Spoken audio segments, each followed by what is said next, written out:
the market never actually came down this far. So in that case, if you had a 50% entry right here, you would not have been filled.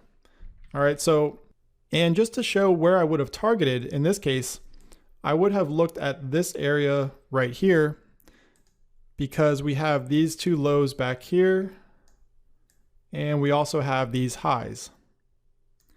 All right, so just remember that with the pin bar, the two most important things are the placement. So you want to look for a key level, and also the length of the tail relative to the range of the candlestick. The next pattern we're going to take a look at is the head and shoulders. And this is probably my favorite reversal pattern. They don't come around that often, but when they do, you should really pay attention because they can be extremely reliable and also offer some incredible risk to reward ratios. So I'm talking over 10R. So if you're risking 2% of your account balance, it can be over a 20% profit. All right, so it's made up by a few characteristics, and it's really a pretty basic pattern. We have the head up here. We then have the left shoulder and the right shoulder. This level right here is called the neckline. And a key characteristic of this is that it occurs after an extended move higher. Now there's also an inverse head and shoulders pattern which occurs after an extended move lower. All right, so all the characteristics are the same. The only difference is that it occurs after a downtrend versus an uptrend.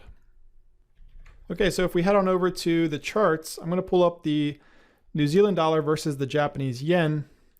And just like some of the other structures we've looked at today, this is actually one that I commented on as it unfolded. All right, so here we're on the weekly time frame, and you can see that this is the left shoulder over here. We've got the head and the right shoulder.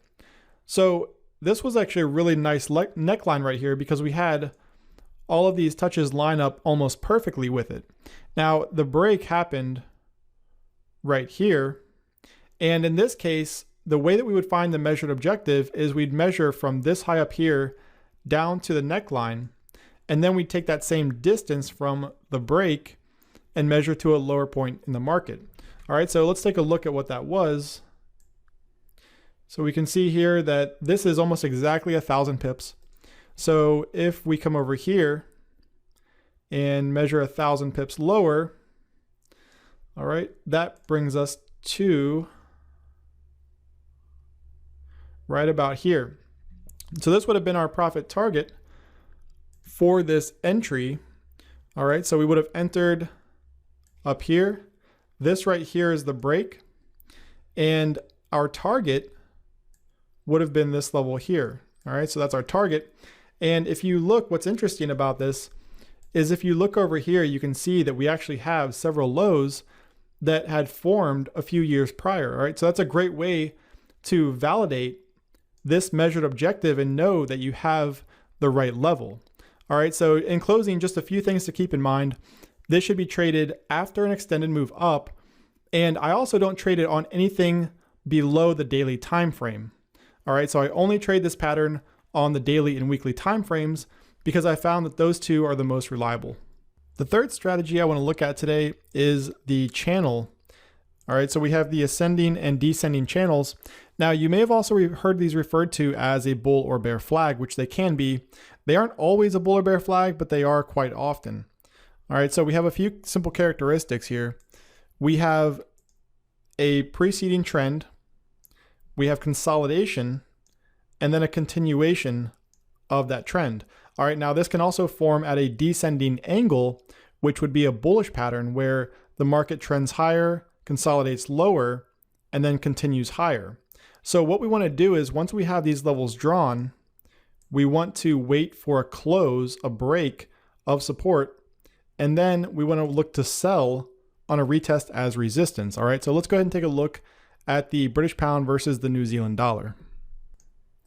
All right, so we're on the British pound New Zealand dollar, and at first glance, this may not look like a whole lot, but we actually have an ascending channel here. So if I draw this top level first, okay, let me just get this accurate here. And then if we draw the second level down,